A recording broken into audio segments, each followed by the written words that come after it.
오늘 본문에서 호세아 선지자는 이 멸망의 징조들을 구체적으로 언급하면서 경고합니다. 오늘 말씀을 보면 북이스라엘은 이제 쾌락에 빠져서 마음과 몸을 빼앗기고 우상 숭배하는 그런 영적 간음에 빠졌기 때문에 경고를 받습니다. 이러한 호세아의 계속되는 경고에도 불구하고 이 이스라엘 백성들은 결국 음란과 우상 숭배를 말미암아 결국에는 멸망할 것입니다. 여러분, 이런 부끄러운 일을 당하기 전에 해야 할 일이 무엇이겠습니까? 바로 망하는 이 지름길에서 속히 벗어나야 하는 것입니다. 그러한 결단이 필요한 것이죠.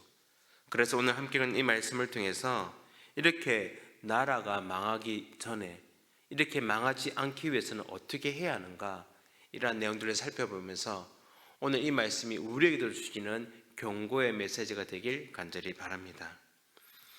먼저 오늘 말씀을 보시면 우리가 망하지 않기 위해서는 무엇을 해야 하는가? 첫 번째는 마음을 지켜라 라고 말씀하고 있습니다. 무엇을 지키라고요? 마음을 지켜라. 자, 오늘 말씀 11절 같은 경우의 말씀을 한번 읽어보겠습니다. 본문 11절입니다. 읽겠습니다. 시작. 음행과 묻은 포도주와 새 포도주가 마음을 빼앗느니라. 아멘. 물론 12절에도 마음을 빼앗긴 내용들이 등장합니다. 오늘 말씀에 보면 이 호세아 선지자는 구체적으로 얘기를 하면서 무엇을 지적했습니까? 마음을 빼앗겼다. 무엇의 마음을 빼앗겼습니까? 술과 어떻게 보면 이런 육체적인 쾌락에 마음을 빼앗겼음을 오늘 말씀에 기록하고 있는 것을 볼 수가 있습니다. 여러분, 술을 비롯한 모든 육체적 쾌락은 결국 그 사람으로 하여금 판단력과 생각이 흐려지도록 만드는 것이죠. 그래서 우리가 아는 것처럼 사도 바울도 이러한 것들을 지적하지 않았습니까? 바로 하나님 앞에서 교인들을 향하여 방탕하지 말고 술 취하지 말 것을 지적하는 이유가 거기에 있는 것입니다. 이와 함께 오늘 말씀 보면 이 호세아 선지자는 12절 말씀을 통해서도 이방 신들에게 마음을 빼앗겼음을 더불어 경고하고 있습니다. 육체적인 쾌락에 마음을 빼앗기다 보니 이제는 이방 신들을 섬기는 그것에 마음을 빼앗겠다는 것입니다. 나무에 새긴 우상에게 자문을 구하고 막대기 같은 것으로 회개한 점을 치는 이런 행위들은 오직 육체적 욕망에 마음을 빼앗겨 어떻게 보면 영적인 판단력이 흐트러진 그런 결과로 나타난 현상인 것입니다. 그래서 여러분, 우리가 아는 것처럼 잠언의 지혜자는 무엇을 말했습니까? 모든 지킬 만한 것 중에서 더욱 내 마음을 지키라라고 권면하지 않습니까? 무엇이 중요합니까? 마음입니다. 왜냐하면 이 마음이 결국 생명과 직결되기 때문에 그런 것입니다. 결국 망하지 않기 위해서는 제일 우선순위로 해야 될 일은 마음을 지키는 것입니다. 사랑하는 성도님 여러분, 우리도 이 땅을 살다 보면 세상의 수많은 욕망들이 우리의 마음을 빼앗으려고 할 때가 참 많습니다. 그때 우리가 해야 될 일이 무엇입니까? 그때도 우리는 우리의 마음을 지켜야 될 줄 믿는 것입니다. 세상의 욕망에 마음을 빼앗기지 말고 오직 우리의 마음은 하나님께 둠으로 오늘 또 망하지 않는 인생을 살아가시는 그런 저와 여러분이 되길 간절히 소원합니다. 두 번째 오늘 말씀을 보시면 이 마음과 함께 더 나아가서 몸을 지킬 것을 말씀하고 있습니다. 자, 오늘 말씀 13절을 한번 읽어보겠습니다. 본문 13절입니다. 시작.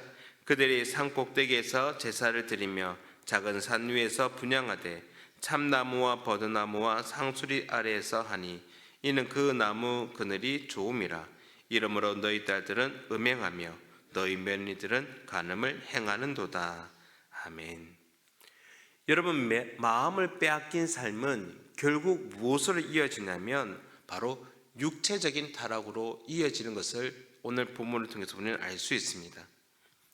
영적으로 도덕적으로 이제 해이해지니 쾌락을 추구하는 그 삶으로 나아가게 되는 것입니다. 방금 읽었던 23절 말씀도 마찬가지지 않습니까? 마음을 빼앗긴 그들이 이방 신들에게 마음을 빼앗기다 보니 이제는 그 이방 신들을 섬기는 그런 밑에서 그런 곳에서 무엇을 합니까? 음행을 저지르고 있습니다.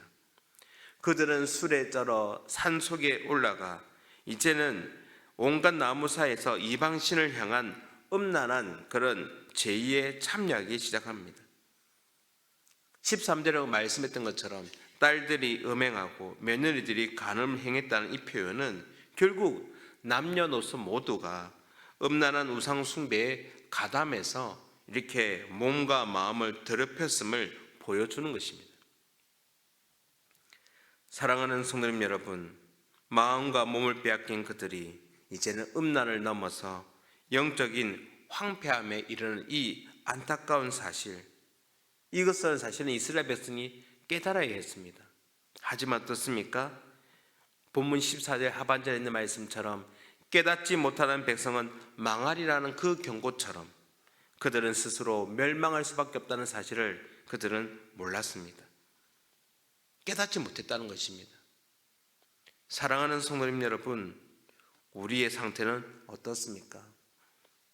몸과 마음을 지켜야 하나님을 향한 믿음이 바로 세워질 수 있는데 우리의 마음이 빼앗기면 결국 몸도 빼앗길 수밖에 없고 결국 그렇다면 망하는 인생으로 살 수밖에 없음을 오늘 이 본문을 통해서 우리는 다시 한번 우리의 삶을 되돌아보는 경고의 메시지로 삼아낼 줄 믿는 것입니다. 오늘 이 말씀을 통해서 몸과 마음을 지켜서 하나님을 향한 믿음에서 흔들리지 않는 삶을 살아가시는 그런 저와 여러분이 되길 간절히 소원합니다.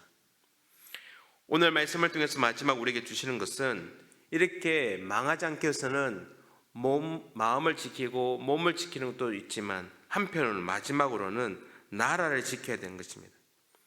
오늘 말씀 15절 이후로 보면 음란한 이 이교 숭배의 이 현장이 15절에 보면 길갈과 벳아웬에서 특히나 만연했음을 보여줍니다. 그래서 뭐합니까? 길갈로 가지 말고 벳아웬으로 가지 말라라고 말하죠. 여러분, 이 길갈과 벳아웬 이곳은 어떤 곳입니까? 길갈은 선지 동산이 있던 곳이고 또한 이 벳아웬은 원래는 베델이라 불렸던 하나님의 집이 있는, 그러니까 어떻게 보면 하나님의 집이며 어떻게 보면 이제 그런 곳이 우상 숭배의 진원지가 되었음을 보여줍니다. 그래서 벳아웬이라는 뜻은 속이는 자의 집이라는 뜻으로 바뀐 것입니다. 하나님의 섬기는 하나님의 집이었던 그 땅이 이제는 우상 숭배가 만연함으로 말미암아 속이는 곳이 되는, 엉뚱한 것을 섬기는 곳이 된 곳으로 바뀌게 되었다는 것입니다. 그만큼 우상 숭배가 만연했음을 보여주는 것입니다. 하나님의 이런 고집스러운 그들을 어떻게 가만히 두겠습니까?